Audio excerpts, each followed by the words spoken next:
Hai guys. Bertemu lagi kita dalam video yang terbaru. Kali ini aku nak cerita tentang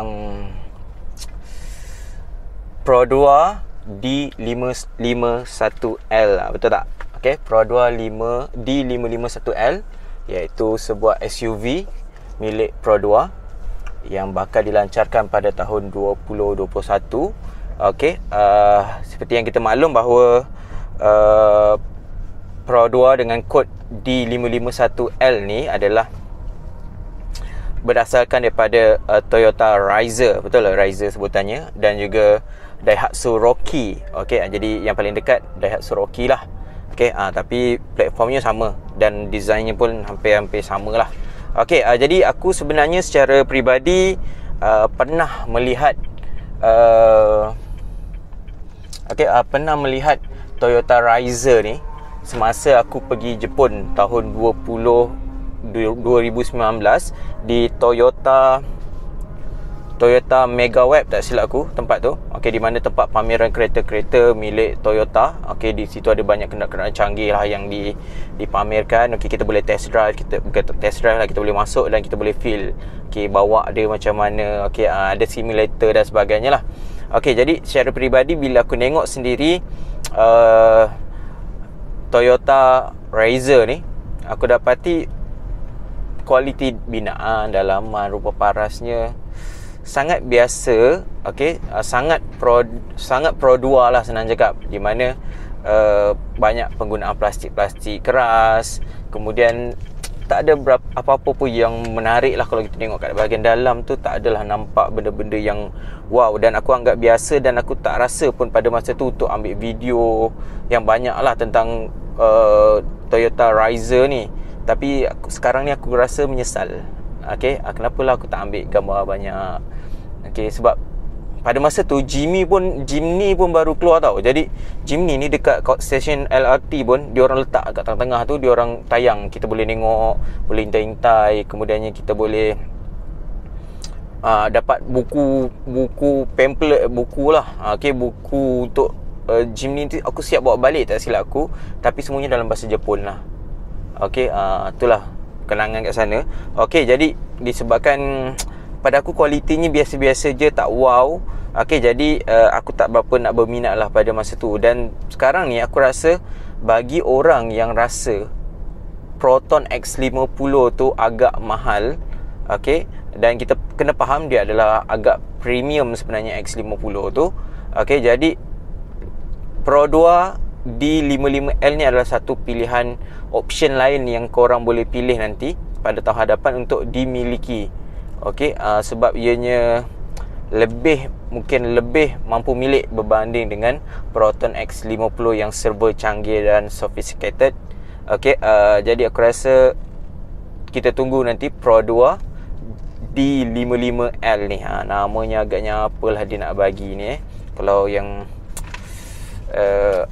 SUV sebelum ni Arus, yang ni mungkin apa. Jadi kita tunggulah apa namanya nanti. Jadi kita nak bacakan sedikit lah apa yang kita dah tahu setakat ni. Kalau ikutkan di Jepun, Daihatsu dan juga Toyota menggunakan enjin 1.0 turbo 3 silinder dengan kuasa yang dihamburkan adalah 98 PS dengan 140 Nm of torque. Jadi itu adalah untuk Toyota Rocky dan juga Daihatsu Rise ni. Ryzer. Jadi aku rasa kalau dia menggunakan enjin 1.0 turbo ni masuk kat Malaysia, satunya kuasanya akan jadi lebih rendah daripada penggunaan enjin 1.5 MyV tu. Sebab 1.5 MyV tu 103 PS. Sedangkan 1.0 turbo ni hanya 98 PS. Dan harganya bila turbo ni mestilah lebih mahal. Tapi aku rasa mungkin Pro 2 akan menggunakan enjin yang sama dengan MyV untuk D55L ni. Jadi kalau di Jepun memang dia guna 1.0 turbo lah. Tapi di Malaysia aku rasa mereka akan guna enjin MyV itulah. Okey, 1.5 NA tu dengan 103 PS. Okey, dah 1.0 turbo tu guna 3 silinder. Jadi aku boleh bayangkan macam okey, mungkin ada masalah gegaran ke. Okey, itu masalah lain pula lah. Bunyi dia mungkin lebih kuat ke enjin dia. Jadi kita dah tengok X50, kita dah tahu dah situasinya macam mana kan. Okey, walaupun dia berjaya menyerap gegaran tu tak sampai ke dalam, tapi yelah, kita bayangkan mungkin dia ada dengan enjin 1.5 NA ni, mungkin harganya mungkin lebih rendah dan lebih mampu milik. Okey, dan manakala untuk transmisi, okey, kalau ikutkan di Jepun mereka menggunakan transmisi CVT, dan setakat ni Pro 2 masih lagi belum menggunakan enjin CVT dalam mana-mana produk milik mereka.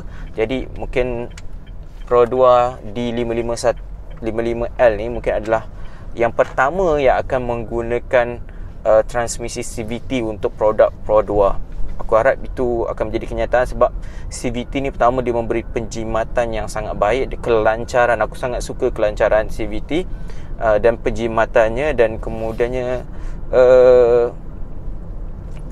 dia pada aku sangat memudahkan lah, tak memeningkan kepala lah. Okey, jadi bahagian kemudiannya bila ada masalah-masalah tu lain cerita lah. Tapi setakat yang aku ada pengalaman, CVT ni adalah satu enjin yang kalau orang yang tak suka banyak macam-macam, dia akan rasa selesa lah dengan CVT. Okey, tapi kalau ada orang yang rasa nak adrenalin lah, apalah yang benda-benda macam gitu, tak semua orang beli kereta nak berlumba kan. Okey, jadi aku rasa CVT ni satu pilihan yang baik mungkin, tapi mungkin dari segi harga lah nanti akan sedikit terjejas berbanding dengan penggunaan transmisi 4 automatik biasa yang dah diakui dan digunakan secara meluas ni. Okey, kemudian okey, menurut maklumat, okey, aku baca daripada Webcar. Okey, dia kata spy shot untuk Proton D55L ni dah pernah kita jumpa. Okey, dah pernah tersebar, dan dia sebenarnya telah diproduksi. Okey, sedang diproduksi dah bermula Ogos, tapi produksi secara besar-besaran untuk pasaran dikatakan akan bermula pada Disember ni.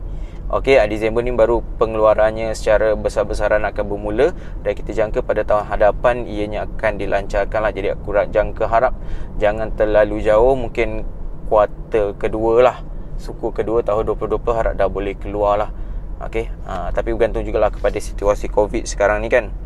Jadi apa-apa hal pun semua bergantung kepada keadaan kesihatan dunia yang semakin tak terkawal ni. Okey, manakala dari segi saiz, okey, ikutkan saiz sebenarnya kau boleh bayangkan sebuah Myvi yang ditinggikan. Itu aku boleh bagi gambaran lah, Myvi yang semasa ni ditinggikan. Okey, jadi bezanya adalah bahagian ketinggian. Sebenarnya Pro 2 di 55L ni sebenarnya dia lebih kurus, dia kecil sikit. Okey, dalam 4cm je pun. Okey, tapi tak silap aku dia lebih panjang. Okey, ada lebih panjang sedikit, mungkin merujuk kepada bonet depan lah. Okey, engine bay dia tu mungkin panjang kat situ. Okey, tapi yang lain-lainnya tak ada perbezaan lah. Luas tayar apa pada aku sangat setakat beberapa cm tu sebenarnya tak menunjukkan banyak perbezaan sangat pun pada aku kan. Okey, macam tulis je 40mm, sebenarnya 4cm je pun kan. Okey, jadi dari segi saiz kau boleh bayangkan Myvi yang ada sekarang ni diletakkan tayar yang besar. Okey, dia ditinggikan. Okey, itu adalah gambaran tentang Toyota Pro 2 di 55L ni. Okey, dari segi harga, okey, dijangkakan disebabkan dia bukan sebuah kereta bertaraf premium dan syarat dengan teknologi-teknologi. Okey, mungkin ada teknologi yang baik diserapkan, tapi bukanlah secanggih X50. Jadi aku jangka harganya mungkin setara dengan Arus, Pro 2 Arus. Okey, tak terlalu mahal dan juga taklah terlalu murah. Okey, sebab sebenarnya kalau nak ikutkan nak jadi murah, mungkin dia bermula dengan harga Myvi full spec, high spec hingga ke Arus lah, mungkin harga dia macam tu. Okey, sebab kita bayangkan sebuah SUV mungkin banyak benda yang perlu ditambah lah daripada sedan hatchback. Okey, jadi kita boleh bayangkan dia berada di anggaran harga full spec Myvi hingga ke Arus punya harga. Okey, cuma janganlah harap dia dapat kualiti dan spesifikasi yang terbaik yang macam Proton X50 dapat. Okey, tak adalah nak bandingkan. Dia lah kau nak harga murah, lepas tu kau nak juga spek yang canggih-canggih. Memang tak lah kan. Okey, jadi padanlah dengan harga dengan spesifikasi. Okey, jadi kita jumpa lagi dalam video yang seterusnya. Ada apa-apa nanti aku update, dan korang jangan lupa untuk tekan butang subscribe. Okey, aku kalau dapat sebelum hujung tahun ni dapatlah 1000 subscriber. Okey, itu impian aku tahun ni. Okey, jadi kita jumpa dalam video seterusnya. Assalamualaikum. Bye.